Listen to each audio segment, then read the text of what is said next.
So the Bills are 8-3 for the first time since 1996. What was Joe Buscaglia doing in 1996? Ooh, I was probably listening to Barely Breathing by Duncan Sheik. Maybe popping in the Alanis Morissette album. Fair. Definitely being 10 years old and probably playing video games. I was probably watching Gullah Gullah Island, so very different points in our lives. Joe, the Bills are 8-3, like we mentioned.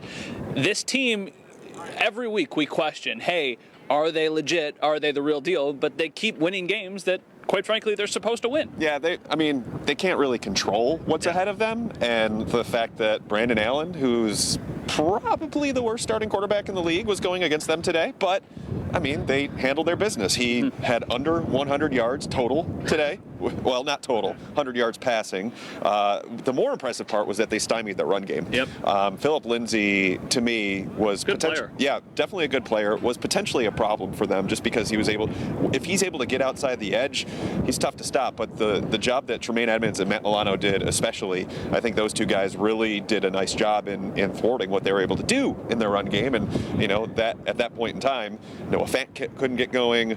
Cortland Sutton couldn't get going. I don't even know if they targeted Tim Patrick outside of the first one. He's their other receiver that they like. So yeah, it was an all-out defensive effort today.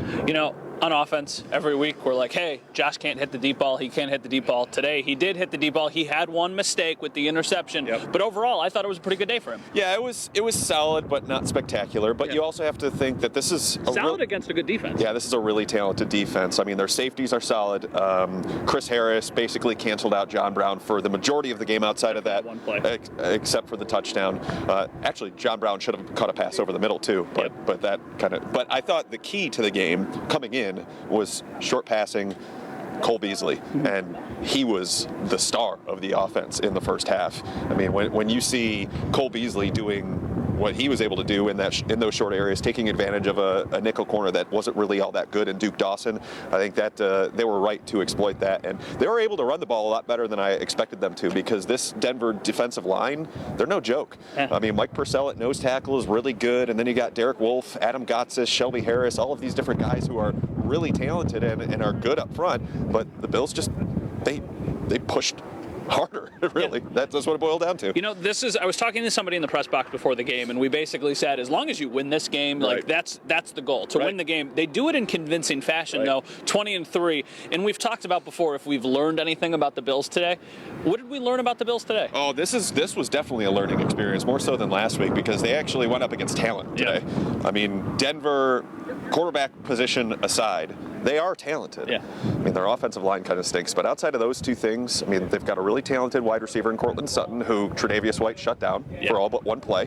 And then the two running backs that they seem to be favoring, Lindsey Moore, they shut them down. And then from a defensive perspective, they were able to move the ball. I love what Brian Daboll concocted today.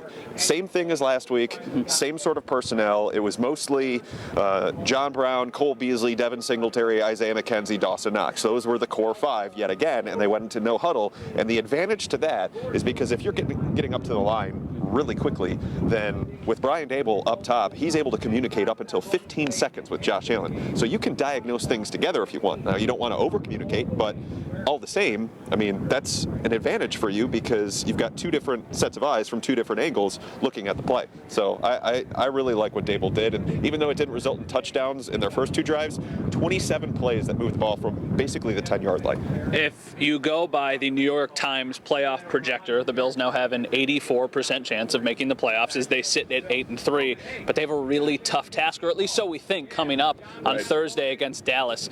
Is this a game, and I know it's early and you're going to watch some film, but is this a game that they've got a shot in? I don't know if I'll have enough time to watch film this week, Probably honestly. not. I wouldn't rule out them winning this game. It's the premature. NFL is so weird. It is very weird, and I also think back last year, week 3, where the Bills just got their doors blown off for 2 straight weeks. They go to Minnesota and they win a game no one expects them to. Yeah. The Bills are much better than they were last year. And if Dallas, let's say Dallas pulls out one against New England, we're taping this before the New England game goes final. they pull that one, yeah, I'm sorry. If they pull that one out, then they might be going in with a little bit more confidence and maybe overlooking the Buffalo Bills. I think it'll be fairly tight. As long as they're able to contain Ezekiel Elliott enough, then we'll see. Amari Cooper versus Tre'Davious White is going to be #fun. Yeah, fun indeed. So the Bills 8-3. Joe and I are heading to Dallas. Have a great Thanksgiving week. We'll talk to you guys later.